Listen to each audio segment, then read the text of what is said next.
সুবহানাল্লাহ, আলহামদুলিল্লাহ, লা ইলাহা ইল্লাল্লাহ, আল্লাহু আকবার। পড়েন সুবহানাল্লাহ, আলহামদুলিল্লাহ, লা ইলাহা ইল্লাল্লাহ, আল্লাহু আকবার। এই চারটা জিকির হচ্ছে শ্রেষ্ঠ জিকির। শ্রেষ্ঠ তো শ্রেষ্ঠই তো পাইছেন, আর এদিক ওদিক তাকান কেন? পড়েন ইচ্ছা মতো। এই চারটা জিকির একসাথে মিলিয়েও পড়া যায়, আলাদা করেও পড়া যায়।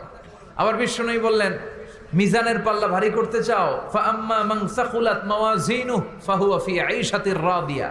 মিজানের পাল্লা যারা ভারী করতে চাও তারা দুইটা জিকির করবা, সুবহানাল্লাহি ওয়া বিহামদিহি, সুবহানাল্লাহিল আযীম।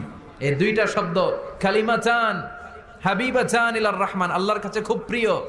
সাকিলাতানি ফিল লিসান, এই জিহ্বার মধ্যে এই শব্দ দুইটা উচ্চারণে খুব সহজ, খুব পাতলা।